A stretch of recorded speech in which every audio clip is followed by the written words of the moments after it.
Hello everyone. The Chess World Cup is in progress right now. Round 1 has already been finished and round 2 has already started. So in this series I am going to cover all the craziest games that have been played in the World Cup. So I like this particular game very much in the round 1.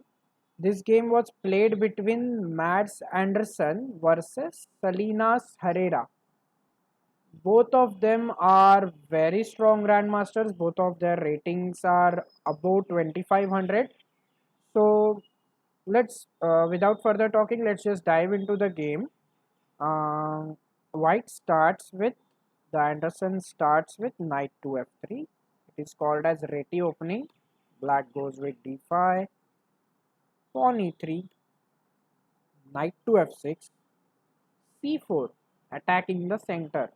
Black replies with pawn to c6. Now it is turning into a kind of Slav variation. If white goes pawn to d4, it turns into a Slav variation, Slav defense. But white goes knight to c3, black plays pawn e6. Black just wants to develop his bishop to d6 and then castle and then knight bd7 and then maybe start to push his pawns forward. e5 is 4. White replies with pawn to b3. Black goes bishop d6 and now white plays pawn to d4. Now as I said earlier, it has turned into a kind of it is a Slav defense position. It is transposed. Now next black castled. Both of them are following opening principles very well. Queen c2. Now usually white players play their bishop to d3 and they do castling without playing queen c2. But here Anderson chooses to put his queen on c2 first. Black plays knight to d7. Now black's idea is to push this pawn to e5 so that after exchange, let's say white plays his bishop to d3. Now black can easily push his pawn to e5. White captures, and now white's bishop is in danger. So white also captures back. And if you look at this position is really good for black because black's opening has been finished and he has a good position to play. His rooks will also join the open file, semi-open file, and it is all good for black, no problems at all. So that's what black's plan is. But here white chose to play bishop to e2. Now this is a very interesting choice because now if black goes pawn e5, white has pawn into, knight into, and now white bishop is no longer on d3. So black cannot really capture it and white can easily just kill this pawn. Black has to capture back and black has to live with this isolated pawn, which is considered a weakness. So that is a very good idea. I like bishop e2. So black said, okay, I will not go for e5 break. I can still take out my bishop from the other way. So he goes for pawn to b6. White castles, bishop b7, bishop b2, queen e7, developing the queen. Both of them are playing very patiently. No, none of them are like trying to open the center. They are just bringing their rooks to the potential open files. The rook d8, rook e1, rook e8. See, both of them have developed all of their pieces. Now it's time to start some plans. Let's see what white does. He puts his bishop back to f1. I think his plan is to play g3, bishop g2 and then challenge this bishop. Or maybe even bishop h3 and then after exchanges this something like that, activating the bishop from that diagonal. So black goes to play c5. Now black wants to activate his bishop by killing this c4 pawn. So what white does is he kills first. So black has to kill back, and now black can't kill, so his bishop will not get activated. So cd5 is a very useful move, and now white plays g3. Now black moves his rook to c8. He sees that this file is going to get open now, so I might as well put my rook on the file c5. White plays his bishop to h3, pinning the knight. Now bishop is suddenly activated. Black opens cd4 and knight d4. Okay, I think here white should have gone with ed4, because at least this rook gets open. White also gets an isolated pawn, agree, but I think ed4 was better, because this rook gets open and white can then exchange one of the rooks, which will be okay. Okay, knight d4 doesn't look bad as well. Now black goes for bishop b4. Black sees that this we are pinning this knight, white knight on c3, so let's just increase the pressure on the c3 knight. So he puts his bishop on b4, attacking the knight 2 times now. The white knight jumps back to e2 to protect that knight on c3. Black is adding pressure on the c3 knight and putting white in a kind of bind, in a pressure. Okay, white says, okay, I need to do something. I'll just, that bishop is giving me so much of problems, let's just kick him out. If he moves away, my knight will, means it will not be under a lot of pressure. Now here black found a very good move, and that made this game the craziest game in the round 1. Black just found this wonderful move. If you want to try to guess the move, pause your video and take time to find the crazy move that black found here.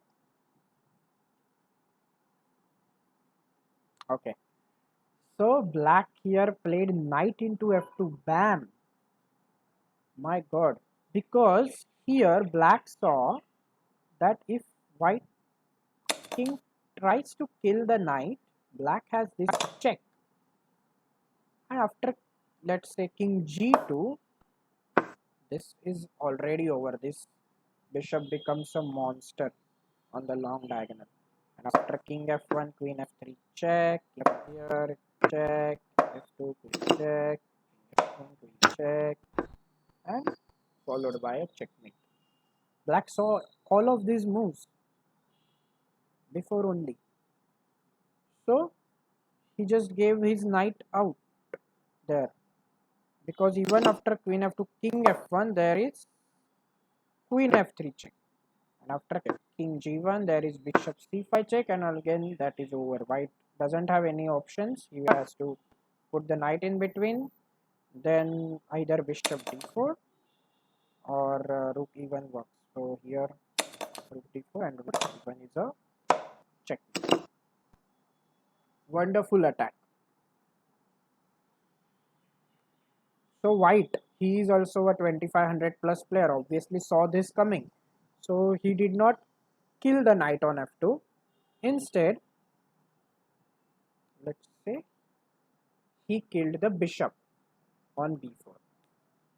Now black says, okay, if you don't kill my knight, I can kill your bishop, and it's a check. Let's see what you do. White king moves to f1,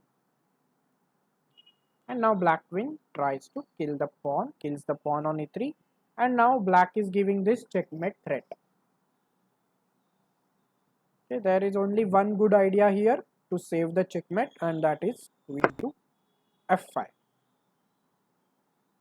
saving this, and also attacking this knight, also attacking this knight, and suddenly black, if black doesn't find a very good move here, he will lose the game, because he will lose a piece here. So black made a move here, and that is knight to f6. Again a wonderful move. Actually it is just logic, you know. You see this piece is attacking the king, you cannot move that piece behind. If you try to take that piece behind, then the attack is failed. This queen will just kill our knight. So what to do, we need more power in the attack. So just bring your pieces in the game. So knight f6 is such a good move. I think again one possible move is rook c6. You are trying to bring your rook in the attack. That is possible. Maybe even rook e6 looks like a move. You are bringing your pieces into attack. Let's see rook e6. If we say if he tries to kill it, we have this check. He cannot put his knight in between because there is rook into f4 check. Cannot put king g2 on d4 check, and it's checkmate. There is nothing white can do to stop that. White's king is in very much trouble. So there were many ways to continue the attack. Black chose the knight. Knight to f6. White puts his bishop on c1. Now what is happening after white kills this knight on h3? Any idea?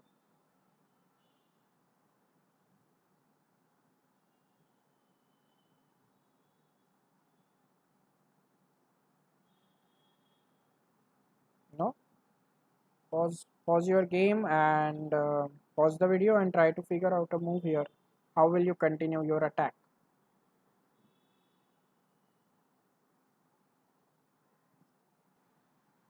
Yeah, so the move here is queen f3 check, king g1. I'm just pushing the pawn forward. Let's say if white tries to kill that pawn, there is queen h1 check, king f2, and there is a very beautiful move here. Knight g4 check, deflecting the queen away from the h2 defense, and after queen g4, queen h2 check, and queen g2 checkmate is there. So yeah, white cannot kill the black knight on h3. So white chose to attack the black queen with bishop c1. Now what do you do? Do you save your queen or do you add more power to the attack? You add more power to the attack, and black did that with knight g4. I mean, wow, what a move, guys. White cannot kill this knight because then queen f2 checkmate is there. White cannot kill this queen because then knight into e3 checkmate is there. Such a wonderful checkmate with two knights. Look at that. Awesome. What should white do? White doesn't have any good defense here.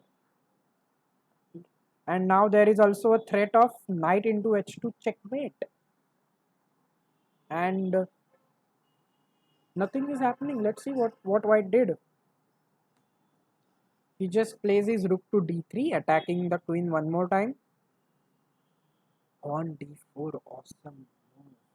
Again, white won't be able to kill black queen with any of his piece because then there is this knight into h2 checkmate. This bishop has opened up, controlling this important squares, and these two monster knights are controlling all the squares around the king, and it's awesome. White king can't just escape this check on d4. Now white just says, okay, I think white just lost, and he played his rook ed1 because he just saw knight into h2. I need my king to get away from that check, so I'll just play my knight there. And here black saw a cute little tactic to just finish the game in two moves. It is black to play and checkmate in two moves, guys. Can you find out the answer? Okay, I'm going to tell the answer. The answer is queen g1 check. Awesome. White doesn't have any other option but to kill the queen with this knight, which opens up this rook's way, which is now guarding these two squares. And that's why after knight into h2, it is a checkmate. This knight controlling this one square, this knight is controlling this one square, this rook is controlling this two squares, and our bishop on b7 is controlling this one square. If you look at that army, two knights, one bishop and one rook, utilizing all of that in at the same time, it is really a master game. And white resigned the game here. Actually, he got checkmated, he didn't resign, he played till the checkmate, and this was the end position. So I hope you enjoyed this game. Now I'm going to check the round 2 games as well, and I will bring you the crazy games from round 1.2 as well. So stay tuned guys. Bye bye.